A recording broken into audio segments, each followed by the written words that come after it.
The following is an MTN News original report. I hardly believed it was happening. Oh my gosh. The images are haunting. Homes tossed into rivers, roads washed away, and America's first national park torn to unrecognizable pieces. Don't know that there's one person in Red Lodge that didn't suffer financially. Tonight, previously untold stories from Montana's 500-year flood. With everything going on in this world right now, people do care, and we saw that firsthand.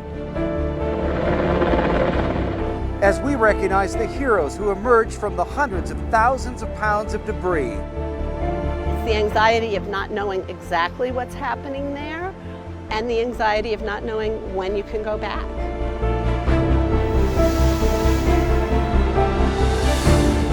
Montanans helping Montanans as communities are still rebuilding 1 year later. Tonight we bring you Troubled Waters, the battle back.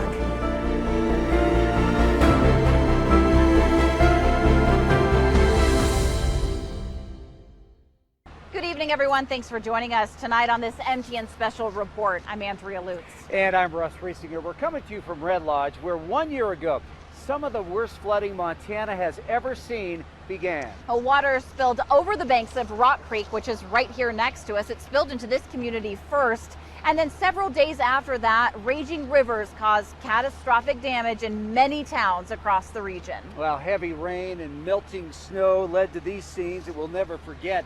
Houses were ripped off their foundations and carried downstream. Roads and bridges were destroyed. 1 year later, much of the damage has been repaired, but there are still many families and communities trying to rebuild. This home at the corner of 19th and Broadway is a prime example of that. This used to be a bed and breakfast, and take a look, you can still see the branches and all of the debris that's lodged in that building. It's just a reminder of how high the flood waters rose. It's also something one woman just down the street from here dealt with a year ago as well.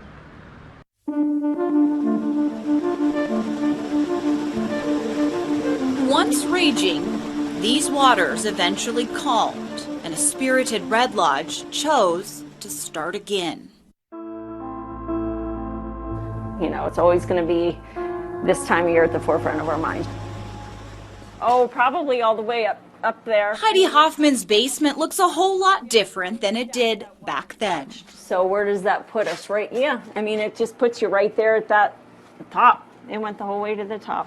That's how high the river rose. The water was up to the basement door. This is Red Lodge Main Street. She, like many, was overcome with grief. I cried over a lot of those things. But somehow, she also felt lucky. I was just so thankful that nothing happened to the house.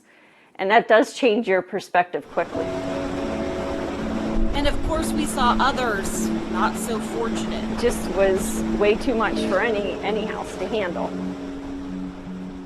We got a knock on the door that said we should evacuate. And of course, we didn't right away. We just kind of watched. Heidi remembers it all so vividly. It really didn't seem bad, but we didn't know what was going on further. That wasn't communicated. It was just, you know, hey, there's a potential for the water to be coming down Broadway. You need to evacuate. Little did they know, upstream, a catastrophe was brewing. By the time we got home, we couldn't even get to the house. Red Lodge played front and center to it all. And you just don't know how the course that Mother Nature's going to take. The numbers were staggering. 300 homes evacuated, 150 flooded. I don't know that there's one person in Red Lodge that didn't suffer financially. But Mayor Kristen Cogswell says the community found strength. One of the things, though, that will always stick with me is how people came together to do the best they could. And I think that that would happen under any circumstance, and I'm very proud of our community to see that it did. For Heidi, strength first met pumping massive amounts of water from the bowels of her basement. Water everywhere out in the yard. It was just like a river everywhere. Then sandbagging, which the community did a lot of this year. But it was fast moving for sure. Heidi lost many precious possessions. Stuff, it's all replaceable, except the memorabilia, of course. But when the river changed its course, it changed the lives of those living here. but it left behind lessons for another year ahead. Maybe as time goes on, you will rest a little easier, but I'm sure that, it's always going to be this time of year at the forefront of our minds, just not knowing. It's almost hard to believe, but water was pouring right down Broadway here in Red Lodge. And with hundreds of homes and businesses underwater and dozens of people in need of rescue, you can only imagine what a chaotic week it was for first responders. Tonight, for the first time, we want to take you inside those terrifying moments through the ears of dispatchers. MTN's Kelsey Marison helps describe what that fateful week was like. 1 year ago, the streets here in Red Lodge looked a lot different. As water rushed through the town, citizens frantically called for help. Now we're taking a look back at those calls and the Carbon County dispatchers who connected first responders to the areas that needed them the most. Life can change in an instant. 911, what's the location of your emergency? As water poured north through Carbon County, last year's massive floods showed just how fast things can go south. It's going to need a helicopter, and they're going to get swept away out there. You're afraid for them, but you can't let that get through. 911 dispatchers had to think quickly and carefully to ensure help got to the right places. The house on the corner out here, the porch just broke off and there's water starting to come down the street. You have to be that calm, still voice in the background saying, we understand, we know your situation, and we're going to get you help as quickly as we can. Shauna Knox knows that all too well. She's a Carbon County 911 dispatcher that dealt with navigating the flood firsthand, all while short-staffed. Carbon County Sheriff's Office, this is Shauna. My family's stranded, my parents are elderly, how do we get them out? What can we do? A tough job, made even harder because she knew the voices on the other end of the line. I will admit that the flood was difficult because it was my family that was affected. It was my community that was affected. According to Knox, from June 6th to June 13th, the dispatch center received a total of 918 incoming calls, like this one. The bridge at Ross goes out, and there's a little bridge going out to the island that's out, but these people are stuck out there, and the land is starting to erode. Calls that were difficult to take. Well, I just don't know if I am safe staying in the house. If you're able to leave, I would recommend leaving and going to high ground somewhere. We had a family, I want to say it was 6 people, that the water had come up through their fields and their house was essentially an island. And they had a number of elderly residents there. That family had to be rescued by a Montana National Guard helicopter. They hoisted 6 people up. Carbon County Sheriff Josh McQuillan ended up stranded himself after assisting with evacuations, and the only way out was up. It was really a good sound when we heard the Chinook come in the last time, and we were all able to get on. And we had dogs and a lot of young kids because there was camps up there. And they loved it. He says without dispatchers, the event could have turned deadly, especially since many weren't aware of how bad things were. And every time we thought we had a plan, the road would wash out or the water would be coming from a different direction. To be able to say we went through an event like that with no loss of life is a pretty big accomplishment. A pretty big accomplishment, one that might not have been possible without the first responders taking those calls. It all started in dispatch, and they really stepped up during that time frame. We're a tight-knit group in here. We are a family.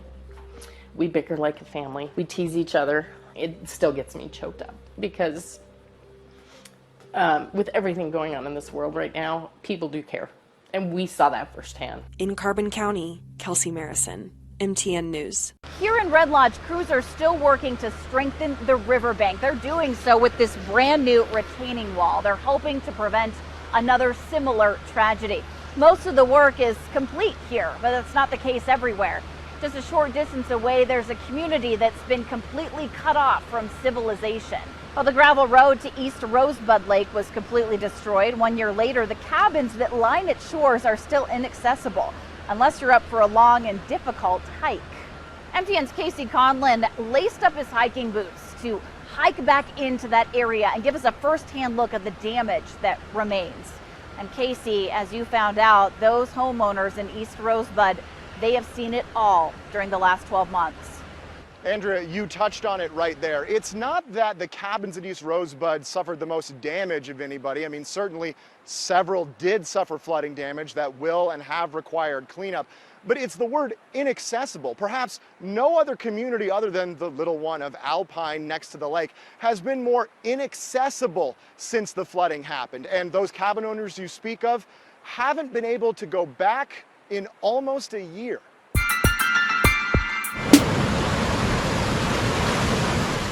Is this the longest stretch in 30 years that you haven't been there?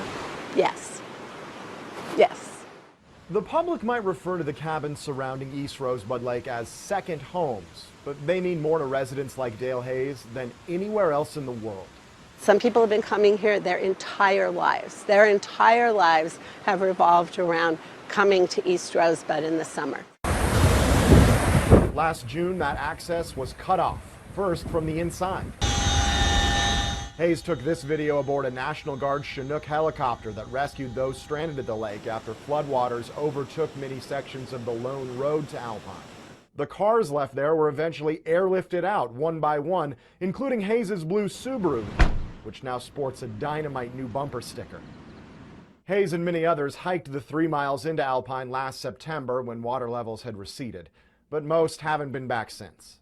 You know, we're all kind of suffering from craving to be at our cabins. So instead, East Rosebud Lake Association President Teresa Erickson has been working the phones from Billings, and she's making progress.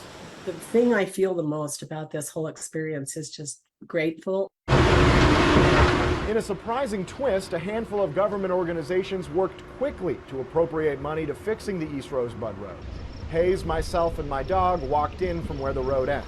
Oh, this is interesting.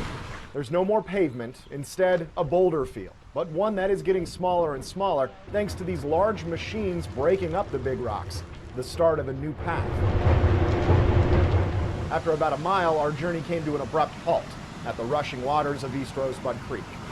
What are your thoughts about what we're looking at right now? It's a lot more water than it used to be, and it's a lot wider than the old 2-mile bridge used to be. 2 Mile Bridge, aka 2 miles from the lake. A year ago, it only spanned this far. Now, you can see the other side of the road right there as I point. The construction crews on site say they're a couple of weeks away from putting together the pieces of this new bridge and rolling it across. Though full access to the lake is still likely months away, it's the biggest hurdle left to giving one of Montana's true gems back to the people. For people from the surrounding area, coming to East Rosebud is also where they've been camping, where they've been fishing, where they've accessed this incredible wilderness, and to not be able to do that is difficult. When tragedy happens, often people really rise to the occasion, and that's certainly been the case here. It's becoming a familiar story. Now, the people at East Rosebud were not the only ones who had to be rescued by helicopter. Just a few miles over these mountain ranges sits Yellowstone National Park, where an estimated 88 people were stranded and had to be choppered out. MTN's Alina Howder spoke with someone on the other side of the rescue, one of the pilots, who was in charge of getting everybody to safety. It was here at Gardner Airport where dozens of stranded people were rescued by Rocky Mountain roaders during last summer's devastating floods. An unforgettable experience after dozens of vacations took a turn no one expected. A big helicopter and a big sight for sore eyes. And that was pretty crazy, you know. Denver resident Jacob Showers was among the almost 90 people who became stranded either in or near Yellowstone National Park last June. He and his then girlfriend were on the beaten path, which connects East Rosebud to Cook City, when raging rivers began spilling their banks. We stayed the night in East Rosebud. We woke up the next morning to trail run. We finished trail running, and then we tried to leave, and we couldn't. Jacob says the East Rosebud River had grown to 10 to 20 times its normal size. It wasn't that like water was over the road. It was that there was no road at all anymore, like in 3 different areas. This meant Jacob and at least 60 others were stranded at the lake, not knowing how or when they'd be able to leave, with little connection to the outside world. For the next 3 days, we basically like cut firewood and rationed food and like did inventory of everything and like took out stuff from like the freezers and the fridges so that it didn't go bad. On day 3, they heard the sweet sounds of helicopter blades. The Montana National Guard had come to the rescue with Blackhawks and even a Chinook. Out of nowhere, we were like, oh my gosh, we're leaving. So we had to like grab all our stuff really fast. And it was like, oh my gosh, my car is like gonna stay here, you know? Jacob's Tesla sat for 6 weeks until finally he and others in the same predicament came up with $60,000 to have their vehicles flown back to civilization. I got a call and they pieced it together where basically this like private pilot, I think, just got all of our cars out at once. And so let's say it took the cost of 60 grand divided by like 22. Meantime, 150 miles to the west in Gardner, the amount of shoreline that the river was taking out was pretty incredible. Belgrade pilot Mark Taylor was on the other side of a similar situation. There was some panic. There was some panic from people over there. The Yellowstone River had washed away all roads leading out of Gardner, leaving tourists stranded in the town. Mark and his team at Rocky Mountain Rotor spent the next several days flying one person after another, around 40 people total, to safety. Among them, a pregnant woman and several senior citizens. As soon as people were in there and we lifted off, you would think that we were leaving some type of a war zone or something with them because they were so excited to be moving. Nobody went in the water that I know of that got hurt during that. It's pretty amazing. While the floods are now a distant memory for many, it's an experience neither Jacob Showers nor Mark Taylor will forget. And Showers is already planning to return to pick up where he left off after his vacation was cut unexpectedly short. As soon as there's a road built to East Rosewood, I will be back for sure. In Gardner, Alina Howder, MTN News. The floods left behind images that we have rarely ever seen before. Houses ripped off their foundations and swept into rivers. And trees, they were toppled, of course. Bridges, just like the one we're standing in front of, were just completely wiped away. Of course, our Montana rivers had a bunch of debris. Hundreds of thousands of pounds of debris was flooded into those rivers. Of course, though, eventually, somebody had to clean it up. Well, tonight, MTN's Diane Parker takes us through that process and where it stands now. This is what 9,000 cubic yards of vegetative debris looks like, all pulled out of Rock Creek near Red Lodge recently following last year's historic flooding, now being piled up right here outside of Red Lodge. But this pile is constantly growing and shrinking as it's now being incinerated to save room in the landfill. All in all, up to 100,000 cubic yards is expected to be cleaned up. I'd gone to Billings for a dental appointment in the morning. And when I came back, we didn't have any trees. 1 year later, those folks who lost their waterfront trees or worse are still in the thick of it, rebuilding and reinforcing riverbanks right in the middle of spring runoff. Right now we have hired someone to make a sloped bank that protects our property. The official Army Corps of Engineers permit says Brooke Flynn's property lost more than 200 cubic yards, about 10 horizontal feet of her lawn gone, as Rock Creek undercut the bank. We actually had a small building that got jammed out in the middle of the creek and funneled the whole current into our bank. I don't think we would have had that much problem if someone's shed hadn't floated down the creek and got stuck out there. I've never seen anything like that. The aftermath devastating but not debilitating. Multiple government agencies coming together for what so far is a $3 million cleanup project tackled by 2 traveling contractors specializing in disaster recovery across the U.S. We're finding a lot of significant debris piles from all the trees that have piled up, houses that were washed down the river, bridge, household items. Much of that now turned to ash and set to end up at the Billings Regional Landfill. So far, some 43,000 cubic yards of debris cleared from Montana's waterways. They have an excavator which has come up and down the creek and loosened debris out. I've seen it half a dozen times at least. The massive Montana cleanup project is expected to be finished by fall. But even so, the fallout from a 500-year flood has much longer-lasting impacts, bringing out the best in humanity. I think really how the town helped each other.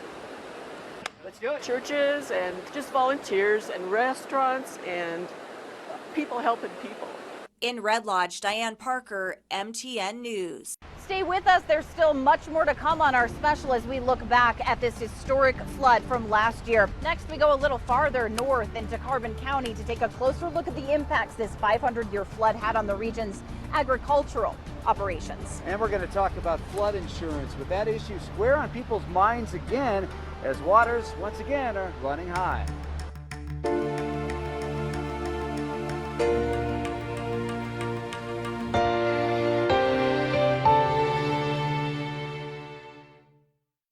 We now return to troubled waters, the battle back.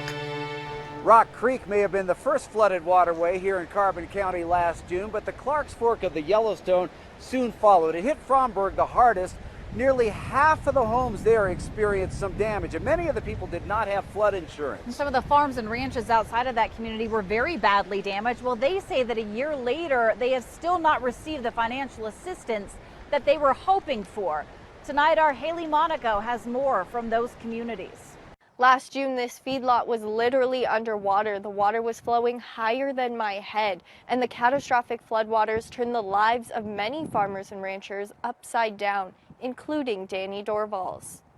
Last year, half of Fromberg was consumed by water. It was just crazy what that water did. Hopefully once in a lifetime deal. I don't want to go through it again. When the Clarks Fork of the Yellowstone River rose to unprecedented levels, it swallowed properties and ripped fences, bridges, and even homes into its ferocious waters. To see all the damage could happen in a series of 24 hours, I mean, it was unbelievable. Danny Dorval is one of dozens of Montana farmers and ranchers left picking up the pieces, not really knowing where to turn for help and still struggling to navigate massive layers of red tape blocking them from assistance. We didn't have any luck with FEMA. We turned in the application and it was denied because it was agricultural purposes. Nearly 1 year later, you may not be able to tell just how destroyed Dorval's feedlot was, but it certainly was. And Dorval says things like repairing fences, work still being done, couldn't wait for any kind of financial assistance. The last calves were showing up as we were building fence that night, so they had a place to be. Unfortunately, I think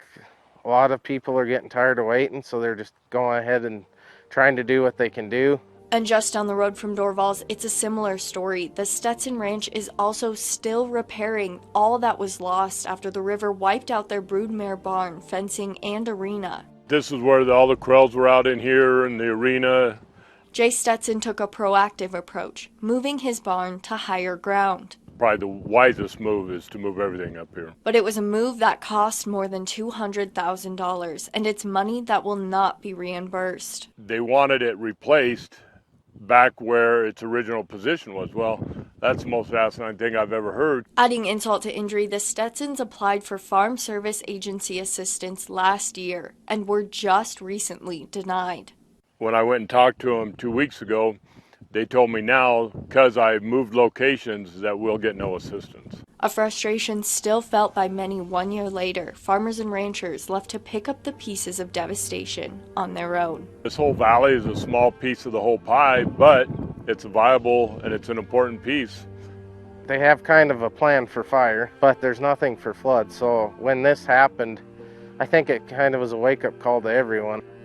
In Fromberg, Haley Monaco, MTN News.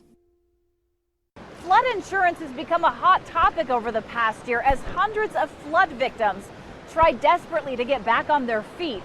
MTN's Augusta McDonald dives into the challenges that victims face and where they go for help. Many lives were changed that day, some forever. Mike Kinsey, who lives here, didn't have flood insurance, and it's making both the emotional and financial recovery almost impossible. It seemed like everyone in the world watched this video a year ago, as Mike Kinsey's Park City home was crushed into the Yellowstone. The home was recently recovered and piled with other debris, but he still owes $250,000 on it. He paid thousands in flood insurance for decades, and his home was zoned into the floodplain, but he won't receive any of that money. The house hasn't moved, but they changed the floodplain. In 2016, Kinsey's house was drawn out of the floodplain, and he says he didn't know. When he refinanced his house in 2019, he didn't have a policy. So, here I sit.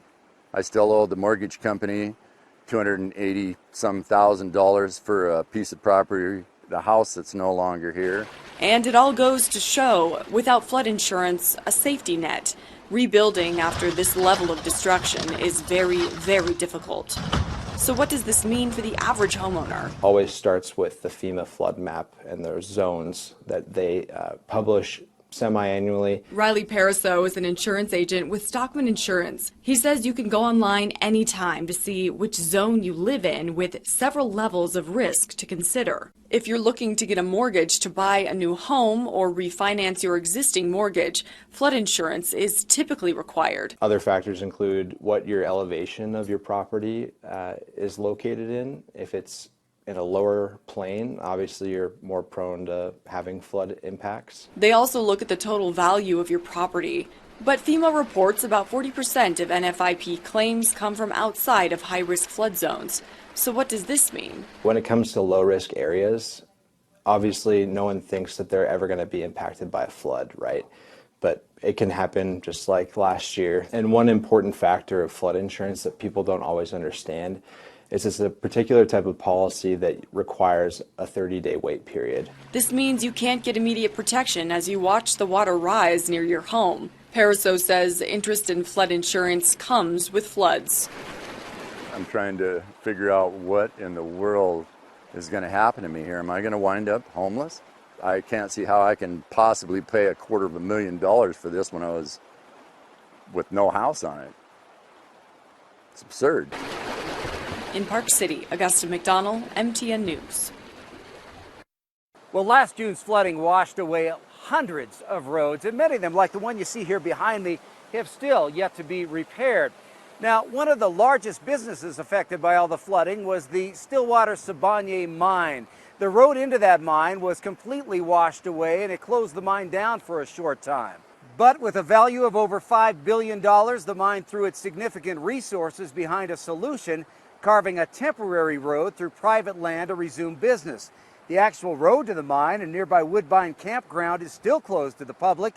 But tonight, our Charlie Kleps takes us beyond the roadblocks for a better look at that damage. For much of the past year, driving this road by the Stillwater mine has been impossible after last summer's floods washed away a large portion of the road. It completely changed the landscape up here, not only impacting the mine, but also many homeowners in the area. It was pretty devastating. Devastating is the only way to describe these images following the historic floods last June. The raging water destroyed not only the Stillwater mine road, but also cost Ted Blazina and his family their cabin. Our original emotions was we lost everything we had up here. I mean, everything. And he isn't exaggerating when he says everything. Their cabin, which used to sit right where he is standing, was ripped off of its foundation and carried downstream. Because the river had changed course, he didn't know if they would even be able to rebuild. Before the flood, you could not see the mine from our property, but you can sure see it now. Today, Blazina is in a better headspace, amazed at the progress made this spring. I'm feeling a lot better about what's happened up here in terms of us getting some of our land back. Never thought it would look like this after a year. While it's not yet open to the public, the road leading to Blazina's property has been repaired, and he isn't the only one benefiting. It's really great to have this road done. We had been bypassing this gap in the road for almost a year. Stillwater Mine Representative Heather McDowell says that the flood essentially killed their production for almost 2 months. Last year was a terrific financial impact because we were shut down for 7 weeks, and we had never been shut down for more than a few days before. And also a huge impact on the mine's more than 1,400 workers. But McDowell says the mine adapted, and so did the community. We couldn't live in a better community. It was a very complicated project, and everybody just put their heads together and jumped in. They've done a fantastic job. I can't say enough about how much the community has gotten behind everything up here and tried to help as much as they can. This is the first time our crews have been able to reach the mine since before the floods, and while this section of the road won't reopen to the public for at least several months, Blazina and others are hopeful that life in this beautiful valley could soon look much like it once did, and he's hopeful his family will one day be able to rebuild. We had the cabin for 20 years, and there's a tremendous amount of memories, and hopefully we'll be able to get back to doing that again. In Nye, Charlie Kleps, MTN News. Coming up, we'll head inside as the Q2 weather team looks at the perfect recipe that led to this 500-year flood event. We'll be right back. You're watching Troubled Waters, the battle back. over the past year, we've seen countless stories of flooding devastation in communities all across our area, but we've never really told you how it all happened. For that, we turn to Chief Meteorologist Ed McIntosh and the Q2 weather team. Well, the biggest question I get asked about the flooding from last year is what happened? But really the question should be what happened and what happened after that. Let's roll the clock back just a little bit and start before the flooding actually developed, back to the last part of May, because that's when everything started to come together for this double hit of moisture. We saw a significant amount of spring snow that fell into the mountains, into the Bighorns and the Beartooths and the surrounding mountains as well. In fact, 3 to 5 feet of new snow fell, and that was already on top of some really good snowpack. We were already looking at a good spring runoff for the streams and creeks and rivers, so there was plenty of snow in the mountains, and a lot of the snow had fallen into areas where we had the most snow that we had seen for the entire winter. And the new snow, because it fell late in the spring, was wet and fresh snow across the region. In fact, here's a picture that was taken on June 7th from last year, and you can see, it's a great shot, but you can notice where there's already a lot of moisture into the stream bed, and some of the snow is starting to crack and show signs where it's beginning to melt, just with the strength of the sun and the higher sun angle that starts to move in by the time we start getting into late May. And check out some of the rain reports we had from around that time as well, anywhere from around 4 inches in Red Lodge up to 5.8 inches in Luther. Plus, we had significant amount of rain and snow into the Bighorn Mountains and around Sheridan, Wyoming, and we were concerned about some flooding as well. So with these very high rain totals, what we saw was the ground becoming saturated like a sponge, and it absorbed all the moisture it could hold. So at that point, we were looking at any additional rainfall potentially causing runoff and a flooding situation. Then the moisture started to show up. So let's move the clock from late May back into the middle of June and actually start about the 10th of June. That's when the heavy rain really started to move in. So where did all this moisture come from? Let's take the Mississippi River as an example. It goes from Minnesota, and by the time it flows down into the Gulf of Mexico, we're looking at it with an output of about 600,000 cubic feet per second. It's the 15th largest river in the world. So take all of the moisture, if you can imagine taking the moisture out of the Mississippi River and then just evaporating it up into the atmosphere and creating an atmospheric river. So it's just a line of water vapor, a narrow area where instead of taking water from the land and feeding it into the ocean, we're taking the ocean over the land. You might remember some of the heavy snow that we saw in California this last winter, record-setting snows that caused flooding for quite a while, caused by an atmospheric river. That moisture stream in this particular case streamed all the way across our region right over to the mountains. So it was like having the mouth of the Mississippi streaming water right over the mountains, and it created some very heavy rain in a very short period of time. All of these are observation sites up into the mountains. So we're talking some of the higher peaks, and the rain was pretty significant. We had about 5 inches around Fisher Creek, but that rain falling on that fresh snow melted enough snow that by the time we were done, it was the same as we had almost 9 inches of rainfall. You could say the same thing around White Mill and Monument Peak, where we almost doubled the amount of moisture thanks to the combination of the rain falling on the snow and then all of that starting to run down the mountains. Now that's only at the higher peaks. Remember, we've got all of this moisture now streaming down the mountains, so not only do we have the higher elevation snow, but the momentum of this is accumulating more snow that's melting, plus we have additional rainfall that's being picked up along the way, so it has a tremendous force by the time it starts moving down the mountains, and that caused a lot of the damage that we saw from the flooding. And then in addition, the ground was already saturated, so the water had nowhere to go but to stream across the areas, fill up all the streams and creeks and rivers, bringing us to record levels in areas, some areas of the Yellowstone, the Stillwater, and the Clark's Fork of the Yellowstone. The flooding that ravaged Montana at this time last year was called a 1 in 500 year event by the U.S. Geological Survey. All that heavy rain rapidly melting the mountain snow. Now, hopefully we'll never see anything like this again in our lifetimes, but one well-known climate scientist who I talked to says observable changes in our weather will make severe flooding more of a threat in the future. A fair number of these trends are already pretty well established compared to 2007 when we wrote that report. Dr. Steve Running has been on the forefront of climate change research. But almost all that new heat being trapped is going into the ocean. He was one of the scientists responsible for a United Nations report on the connection between human activities and global warming that won the Nobel Peace Prize in 2007. We're going to have a landscape that just slowly gets drier, kind of Utah type drier. He believes Montana will become even more susceptible to drought and wildfires in the future, but also to floods as temperatures continue to warm. It's difficult to talk this through in a simple way, but the warmer atmosphere can hold more water vapor, and it can then generate an engine for more intense rainstorms. Out here in our semi-arid west aren't going to be very often, but when they come, there's already evidence they're going to be stronger, more intense rainfall, and the consequent mess it makes, like we saw last year. The mess that we saw last year, some of the worst flooding ever in Montana, happened when heavy rain fell on snowpack.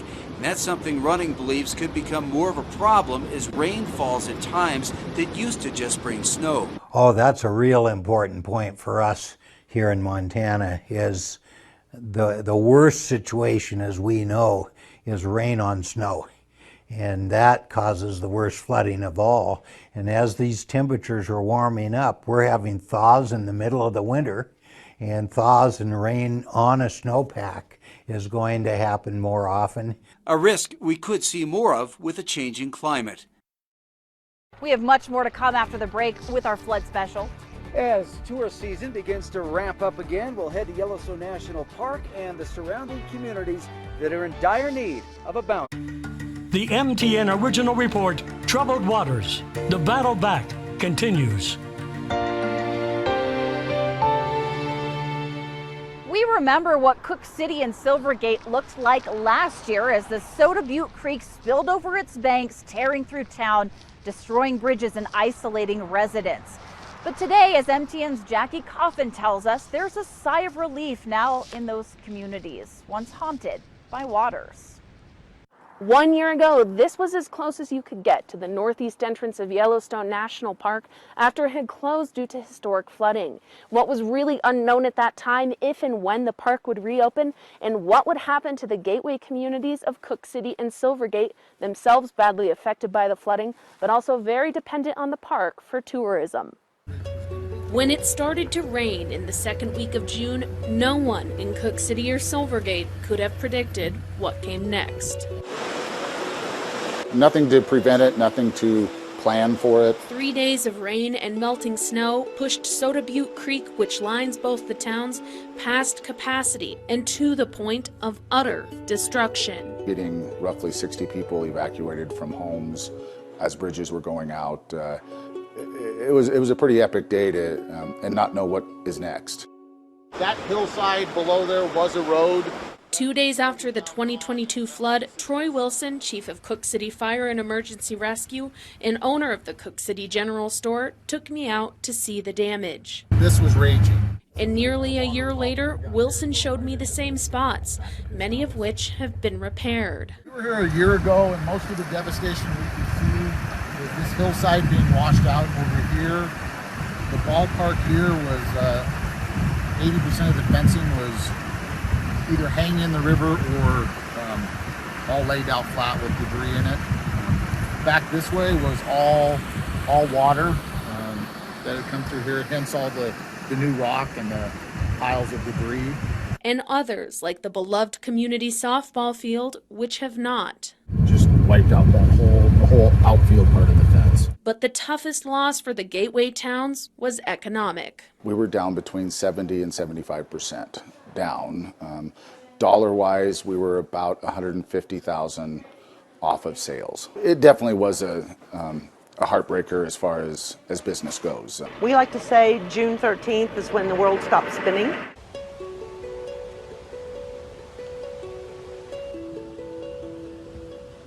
The towns and their businesses just 3 miles from the northeast entrance of Yellowstone Park sat watching as the park closed all access for visitors on June 13th. Roads to the iconic Lamar Valley were completely washed away.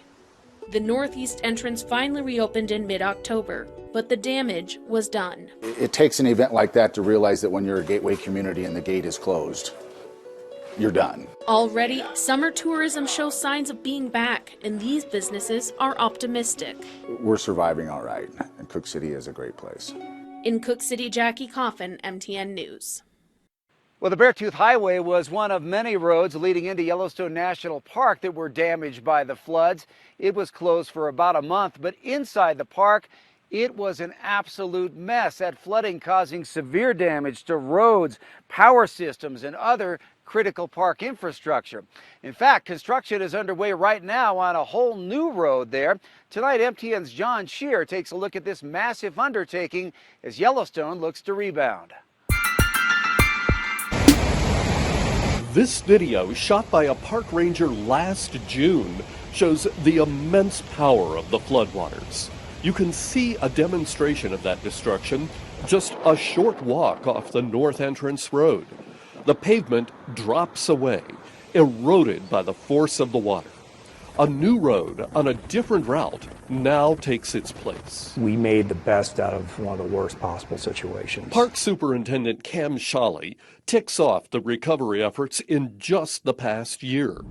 Large parts of the northeast entrance road are now rebuilt, but some is still under construction. That continues to see erosion from the river down below. The contractor will be blasting next week to get that road moved in. But I think they've done a tremendous job of fixing this so people can still come. We set very aggressive goals last year. If we hadn't gotten them done, we'd still be closed. This hill right behind me was pushed back so that the road right over here could be moved away from the eroded edge of the river. Now, last fall, this hillside was just covered with heavy equipment doing the work. Now, it's just waiting for the grass to start growing. The amount of work that's gone on since last, July through October, it's just unbelievable. And even though there are long waits at construction zones, Shawley says complaints are few. We'd be glad to do that just for the privilege. It's a lot better than closing it completely down and we couldn't come this year. There are construction waits just outside Mammoth on the Gardner River until the end of June. Also on the Yellowstone River Bridge just east of Roosevelt Junction and in the Lamar Canyon. Work is set to finish soon on a sewage treatment system for Mammoth, so the hotel and restaurants there may reopen. Everyone that played a part, and that includes the public who supported us, really should feel good about where we are. In all, it will cost nearly $1 billion to repair the damage from last year's flooding. In Yellowstone National Park, John Shearer, MTN News. A local hotspot in the park was destroyed by that flooding, and now nearly a year later, the fate of the Boiling River seems to remain permanently closed. The Boiling River is a spot on the Gardner River where a spring of hot thermal water meets the cold river, and people piled rocks to mix hot and cold waters into the soaking pools.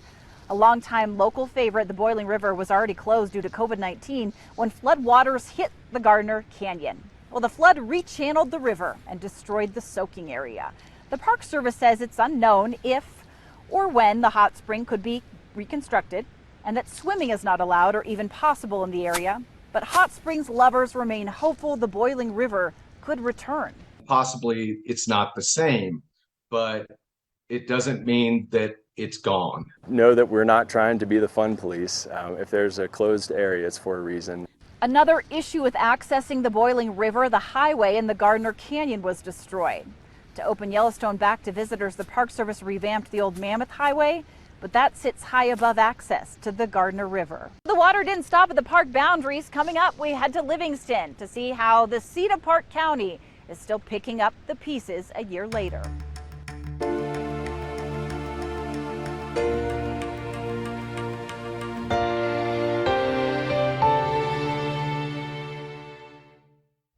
We now return to Troubled Waters, the battle back. Of course, Red Lodge grabbed many of the headlines during last year's historic flooding, but over in Livingston, they were also affected.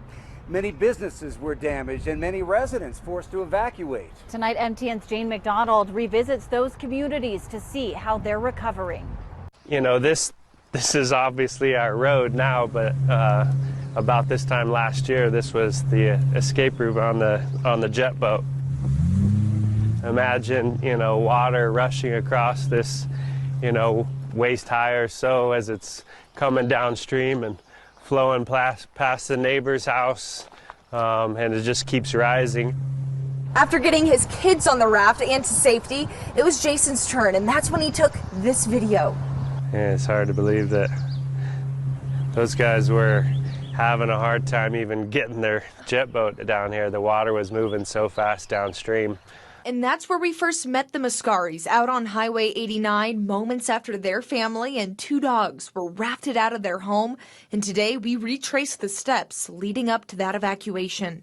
Beginning of the day, we were bringing in some more sandbags, realizing how serious it was. And I actually was walking out and waiting with a stick trying to find where the holes were, and I fell to a spot right up ahead here that was almost up to my neck. Their home, with a postcard view of the river, is set with a flood wall, and the family has dealt with serious flooding in the past, but Jason says that this was unlike anything he's ever seen. Everything on the first floor of the house ruined, but it could have been a lot worse. My neighbor's home, which is unfortunately no longer here due to the flood that was so significant to them. They had to tear down their house, which is pretty heartbreaking. Oh gosh, I mean, that could have been us, right? I mean, anybody here on this whole stretch, there's so many people that were affected. The Mascaris only moved back into their house in May, but despite all of the hurdles, it's a positive mindset that Jason says made a difference. And people were always, aren't you scared about the river? So no, I've lived here 20 years. I know it's going to be fine.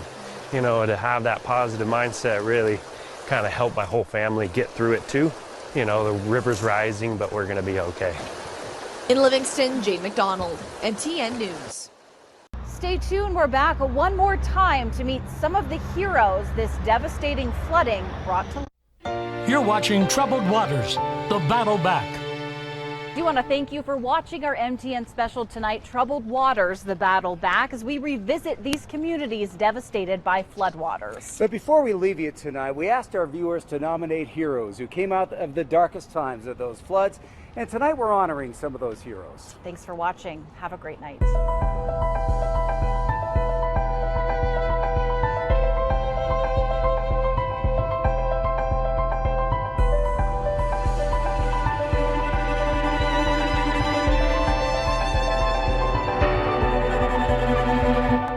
You know, there's a lot of people that lost a lot, but there's a huge amount of people that have come together to help.